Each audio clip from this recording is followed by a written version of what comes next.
하나님이 하시는 일이라는 제목으로 함께 말씀을 나누겠습니다.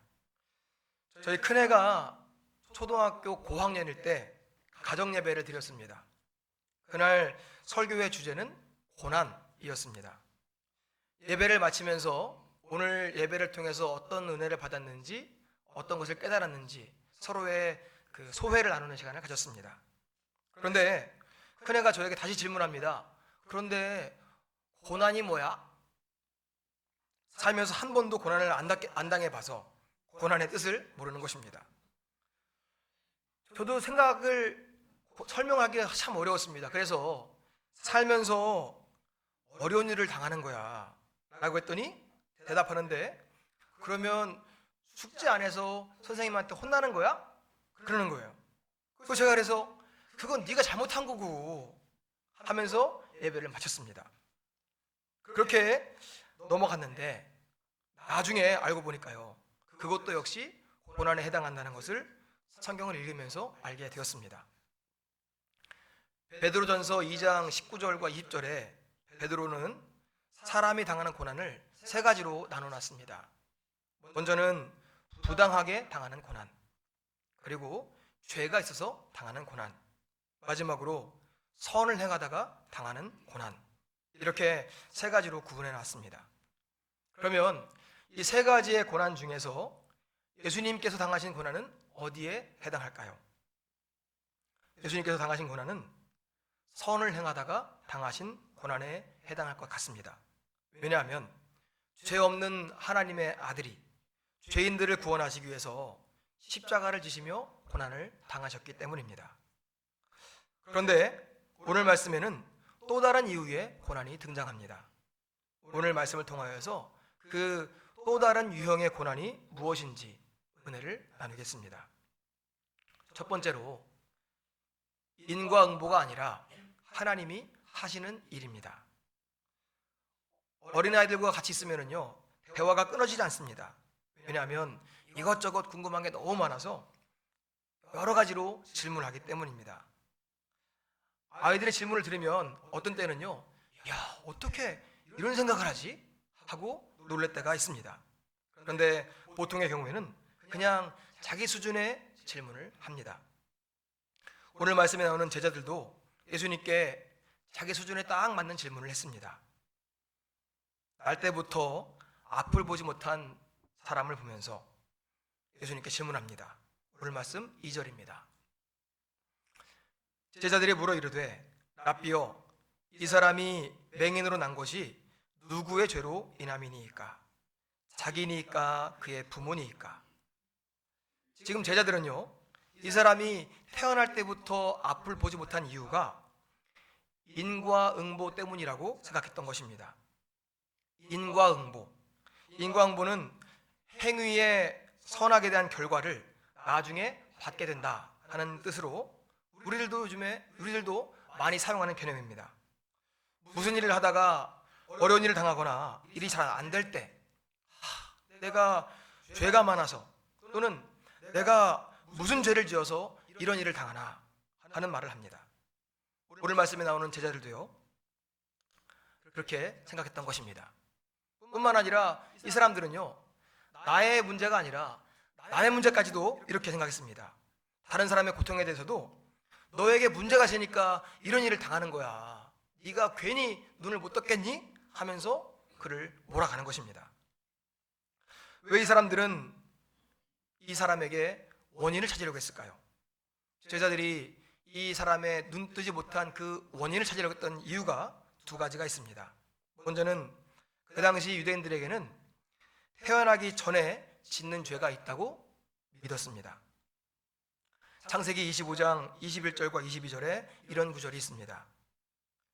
그의 아내 리브가가 임신하였더니 그 아들들이 그의 태 속에서 서로 싸우는지라. 그러니까 이삭의 아내 리브가가 쌍둥이를 임신했을 때 에서와 야곱이 뱃속에서 싸웠습니다. 이렇게 뱃속에서도 죄를 지을 수 있다고 생각했던 것입니다. 그 다음으로는 부모의 죄로 인해서 자녀들이 고난을 당할 수 있다고 생각했습니다. 그 근거는 출애굽기 34장 7절입니다.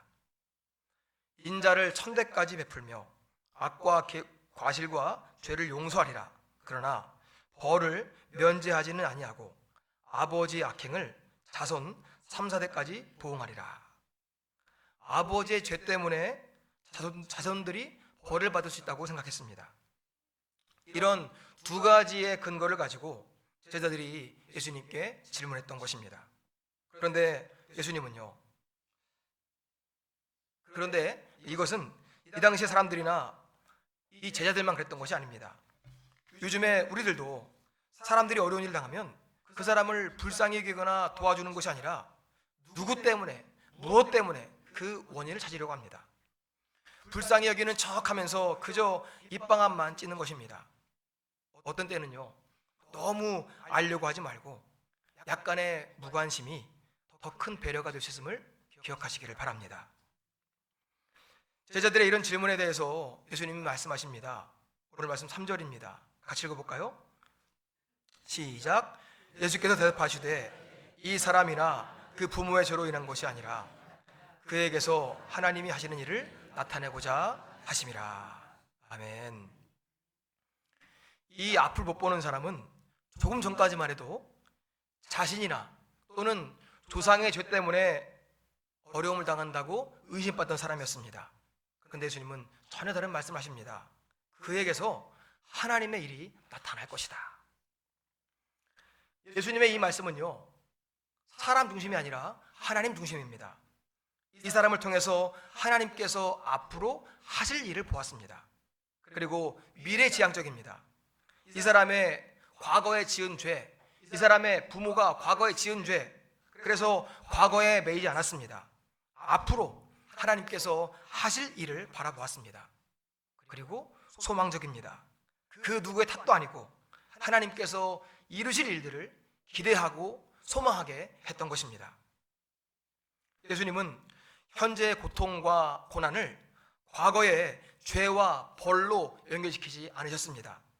물론 하나님의 심판으로 고통당하는 경우들도 있습니다. 하지만 모든 경우가 다 그런 것은 아니라는 것입니다. 하나님의 영광을 위한 도구가 될 것이다 라고 말씀하십니다. 현재 있는 고통을 미래에 하나님께서 이루실 일로 바라본 것입니다. 이 앞을 못 보는 사람에게 어떤 일이 일어났습니까? 어떻게 이런 일이 일어났습니까? 예수님을 만났기 때문에 이런 일이 일어났습니다. 오늘 말씀 1절을 보면 예수님께서 길을 가다가 이 사람을 보셨습니다. 만약에 이 사람이 예수님을 못 만났다면 이런 일을 못 겪었을 것입니다. 아마 평생을 죽을 때까지 내가 왜 앞을 못 보게 됐을까? 내가 무슨 죄를 지었을까? 우리 부모님은 무슨 죄를 지었을까? 하면서 자신을 탓하고 부모를 원망하며 살았을 것입니다.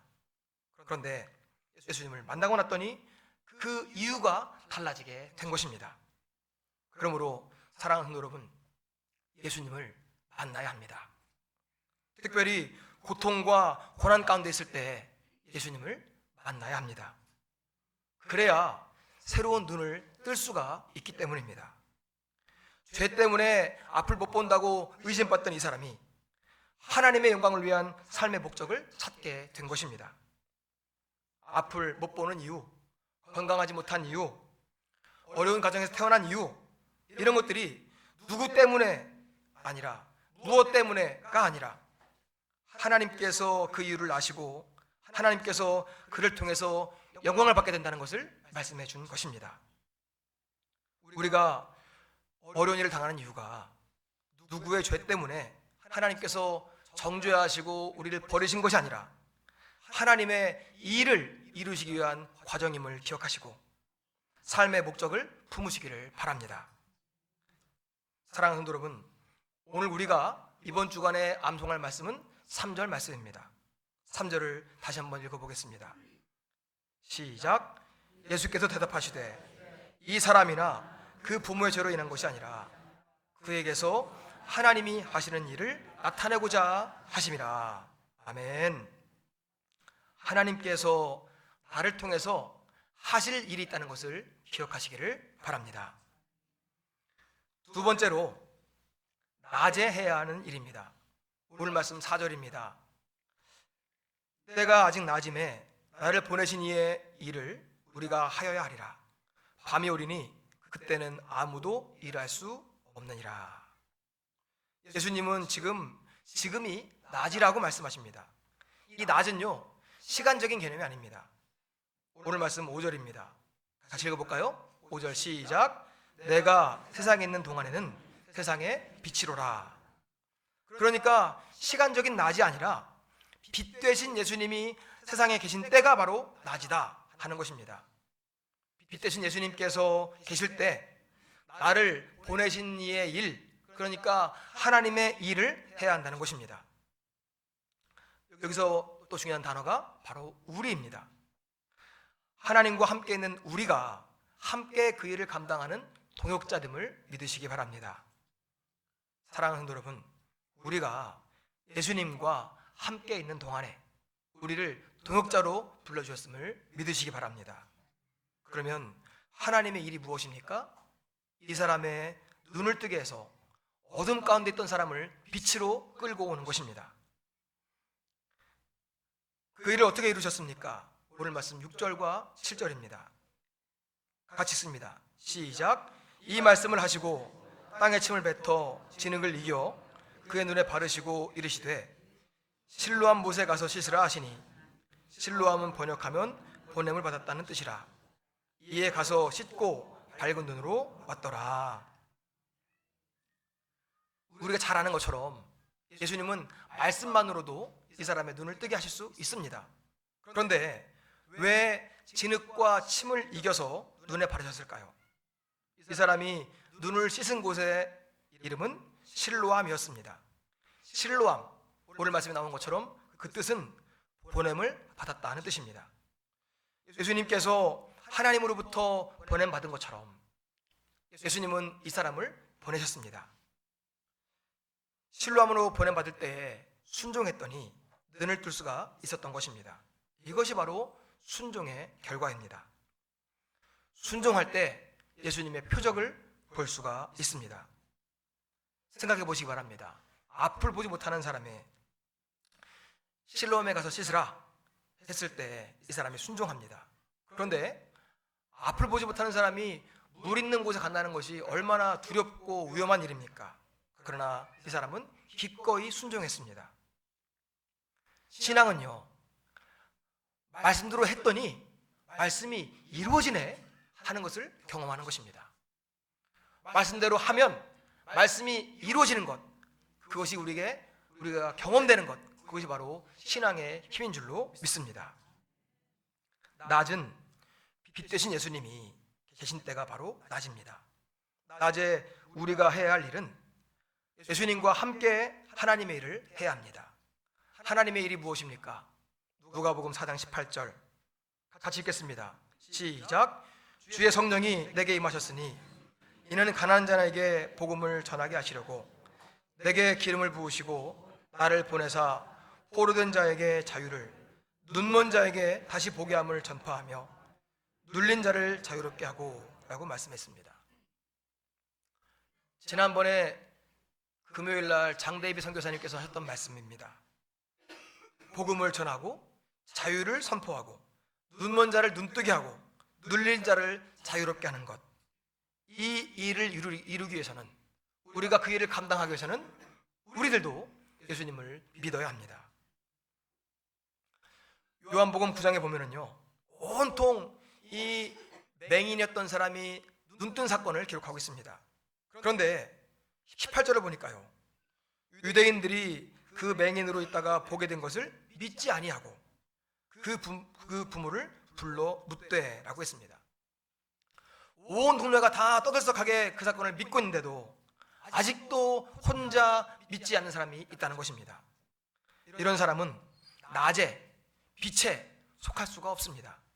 평생을 어둠 속에 있다가 어둠의 곳으로 가게 되는 것입니다. 반대로 오늘 말씀 35절과 36절입니다. 예수께서 그들이 그 사람을 쫓아냈다 하는 말을 들으셨더니 그를 만나서 이르시되 내가 인자를 믿느냐? 대답하여 이르되 주여 그가 누구시오니까 내가 믿고자 하나이다. 이 사람은요, 눈 뜨기 전에 자기 앞에 있었던 예수님을 본 적이 없었습니다. 그러니까 지금 자기에게 말하고 있는 분이 예수님이라는 것을 모릅니다. 그런데 그 마음속에 믿고 싶은 마음이 있었던 것입니다. 이렇게 믿을 마음이 있을 때 낮에 하나님의 일을 함께 감당하는 동역자가 될 수 있음을 기억하시기 바랍니다. 믿음은 하나님의 선물입니다. 그런데 그 하나님의 선물을 받을 것인지 받지 않을 것인지 그것은 자기의 의지이고 자기의 결정입니다. 하나님의 선물을 받기로 결심하고 믿음을 내 것으로 갖는 우리 모두가 되시기를 축원합니다.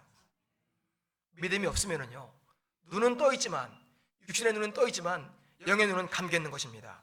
그래서 영적 맹인으로 살아가게 되는 것입니다. 언제가 낮이고 언제가 밤입니까?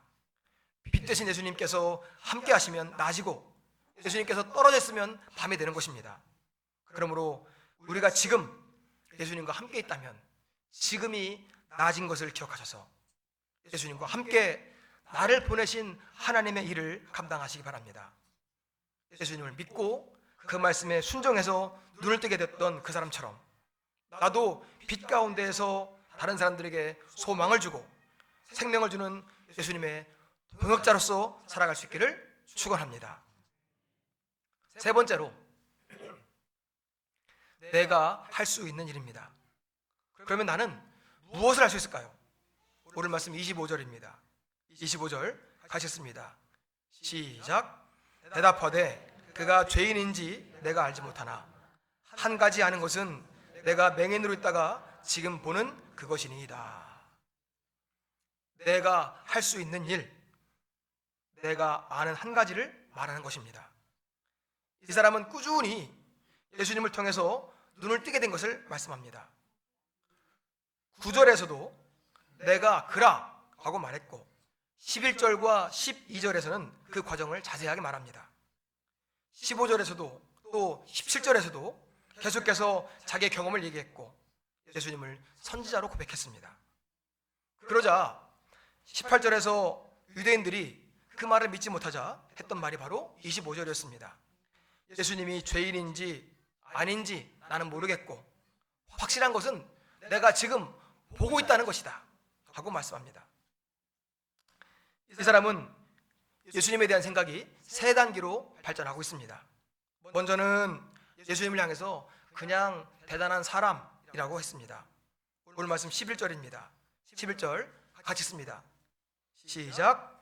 대답하되 예수라는 그 사람이 진흙을 이겨 내 눈에 바르고 나더러 실로암에 가서 씻으라 하기에 가서 씻었더니 보게 되었노라. 이 사람은요, 지금 예수님을 그냥 어떤 대단한 사람으로 생각했습니다. 그리고 그 다음 두 번째로는 예수님을 선지자라고 합니다. 17절입니다. 이에 맹인되었던 자에게 다시 묻되 그 사람이 내 눈을 뜨게 하였으니 너는 그를 어떤 사람이라 하느냐? 대답하되 선지자니이다. 바리새인들이요, 무서운 분위기 속에서 이 사람에게 물어봅니다. 그런데 이 사람은 담대하게 자기의 신념을 선포했습니다. 마지막으로 이 사람은 예수님을 하나님의 아들이라고 고백합니다. 오늘 말씀 33절입니다. 이 사람이 하나님께로부터 오지 아니하였으면 아무 일도 할 수 없으리이다. 이 사람은요, 자기가 겪었던 일들을 있는 그대로 그리고 자기의 믿음을 담아서 전했습니다. 안식일에 병 고친 것을 가지고 문제를 삼으려고 했던 이 바리새인들의 공격에도 주저하지 않고 고백할 수 있었던 것입니다. 이 사람의 대답을 보면요, 시간이 갈수록 믿음이 깊어지고 커졌습니다. 처음에는 어떤 대단한 사람, 다음으로는 선지자, 그 다음으로는 하나님의 아들이라고 고백했습니다. 오늘 우리에게도 이런 은혜가 있기를 소망합니다. 시간이 갈수록 믿음이 깊어지고 커지는 은혜, 우리 모두가 이렇게 되기를 소망합니다. 이 사람의 이 신앙 고백은요, 우리에게 큰 도전을 줍니다. 우리가 감당해야 될 일, 내가 할 수 있는 일, 그것이 무엇인가를 알려줍니다. 우리에게 일어났던 일들을 전하시기 바랍니다. 우리가 구원받은 것, 하나님께서 나에게 허락하셨던 은혜, 그것을 기억하며 입을 열어서 전할 수 있는 저와 여러분들이 다 되시기를 축원합니다. 사랑하는 성도 여러분, 오늘 말씀에는 날 때부터 앞을 보지 못했던 사람이 나옵니다. 사람들은 그것이 누구의 죄 때문인지가 궁금했습니다. 그런데 예수님은 누구의 죄가 아니라 하나님께서 하실 일이 있다고 말씀하셨습니다. 그리고 그의 눈을 뜨게 하셨습니다. 이것이 하나님의 일이었습니다. 그리고 눈뜬 사람은 자기가 할 수 있는 일을 했습니다. 예수님께서 눈을 뜨게 하셨다는 것, 그것을 증거하고 간증했습니다. 오늘 우리들도요, 내가 경험했던 일들, 그 일들을 입을 열어서 간증하고 증거할 수 있기를 바랍니다.